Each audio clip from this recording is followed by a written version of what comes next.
Is there a way to tell by way of a siman, a sign, if someone is the Nasi Hador? It's an uncomfortable question to answer, and I'll tell you why. Because answering the question takes away from the purity of it. I'll give you a simple example.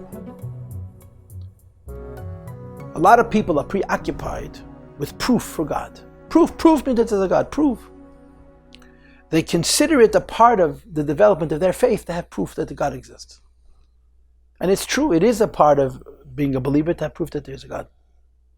The moment you intellectualize the Eibishter, it's not the Eibishter anymore. It's the idea of the Eibishter. When you have proof for God, you know He exists, but you have no relationship with Him. You want to make what's called a leap of faith. You want to let go of the proof. Because you don't want a relationship with the God idea. You want a relationship with God. You can't have that intellectually. Your brain will never know God. Your brain can say you can't deny God. Your brain can say you can prove God. But your brain can't be intimate with God. Your soul can. So the exercise, the endeavor of trying to understand the Eibishter intellectually actually distances you from having an intimate relationship with Him. Having pure faith, and people love to use the word blind faith, and it really upsets me. It's not blind faith. It's simple faith, because it's not lack of reason. It's the transcendence of reason. It's the understanding that it's worth to let go of your mind that already has substantial understanding and proof of the existence of HaKadosh Baruch Hu, so you can have an intimacy with Him. You got to let go of your brain, because your brain can't relate to the Eibishter. It's not a tool for it. Only your soul is. So in a similar way, tzadikim daimim lebeirim. When you talk about the Rebbe, there's a certain constant here. Nasi Hador doesn't mean the president of a corporation. Nasi Hador has halachic criteria, right? And by the way, if I'm not wrong, the one who coined the phrase Nasi Hador, ironically, is the Rogatchover, who was a Baal Nigle par excellence. And he referred to the previous Rebbe as Nasi. I heard this from Mendel Marozov personally, that he remembers as a child, he was sent with an Elter Chosid, with Rebbe L'chaim Altes, to summon the Rogatchover to the previous Rebbe, which is strange in itself, because the Rogatchover was not only older than the previous Rebbe, the Rogatchover was older than the previous Rebbe's father, the Rebbe Rashab. They came to the house, he was still in shul, and he walked into the house, and he hastened to go to the previous Rebbe, and his wife said to him, "What about breakfast?" So he said, "The Nasi ruft, mitaram nishvat halten." He coined the phrase Nasi. There's a story in Pei Aleph, which is connected to one of the Chanins, Shel Brug, the Tzel de Meise. Here's the name of one of the Chanins. That the Rogatchover came to the previous Rebbe in 1921. And when they asked him why he came, he said, "Ich mekumum verherren dem Rebbe." I came to give the Rebbe a test. He spent 4 hours with the previous Rebbe alone. And when he came out, he said, "Yidden dafen haben an Nasi." That's where he used that terminology. Jews need a leader, a Nasi. Especially since he deserves it, he's worthy. And then he said cryptic words which were interpreted when the Rebbe became Rebbe.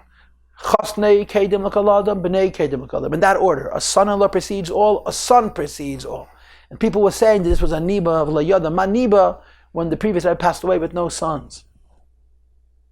In any case, he coined the term Nasi Hador in relationship with the Rabbeim. So there's a nigla side to Nasi, and then of course nigla side to Nasi, generally a Nasi is a melech, in Chumash a Nasi is a melech, but in Halacha Nasi is not a melech, Nasi is the head of the Sanhedrin. But the term Nasi, as it's used in this context, is a mystical term.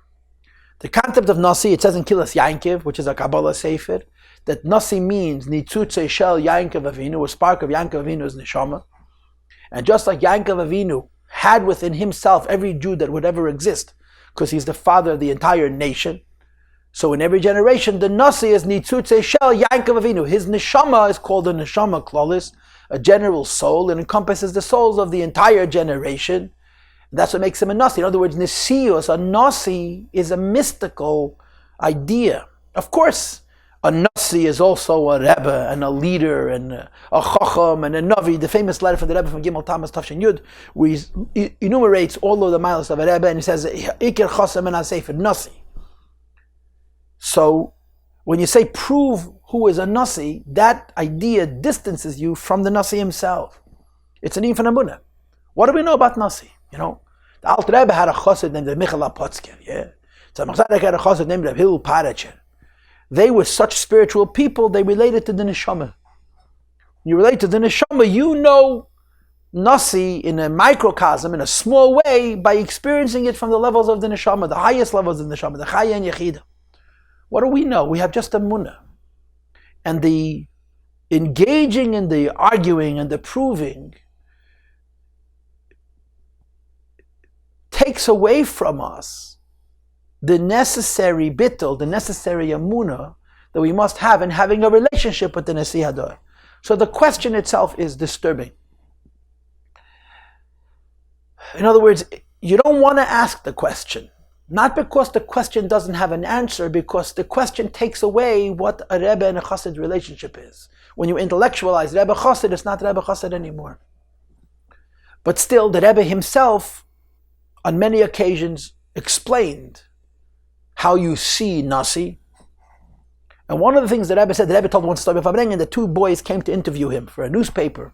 And they sat there and took notes. And they asked the Rebbe repeated this, what was the difference between the previous Rebbe and all of the Gedolei Yisrael of his generation? So he said the previous Rebbe did not have an issue, did not have a cause. It was not something the previous Rebbe was concerned with. His concern was anything that mattered to Jewish people, whether it was material or was spiritual, whether it was alabes or was Seder Satera. One of the things that separated the previous Rebbe from all the other Gedolim of his time, that every single thing that mattered to Jewish people was his job, was his asik, like the famous Sikha from the Rebbe in Chelik Ches Yud Beis Tammuz about the difference between the Rebbe Rashab and Reb Chaim Brisker. You could look the Sikha up. Where a Rebbe, this is not, he's not volunteering to help another Jew, this is his job, he's the head. And therefore anything that happens, any place in the world, to any Jew, this is his business. This is a symptom. This is a gilui. You see Nesius in the idea that everything is his asik. But that doesn't tell you, Rebbe, right? When you have proof that this person is a Nasi Hador, because you see how he's involved with every single Jew and involved in everything that's Jewish, you don't know what Nasi is because it's a spirit, it's a neshama thing. The proof does not solve the problem. It simply, for 5 minutes, placates the one who's asking the question, and 5 minutes later is going to ask the question again. Because in the end, the relationship between a Chassid and a Rebbe, who's the Nasi Hador, is a pnimiyasdika thing. It's a neshama thing. And you have to surrender to it, to have a relationship to it. And of course, in the language of Chassidim, the whole mitzvah of the Chassid is to give the Rebbe nachas ruach, which means do what the Rebbe wants.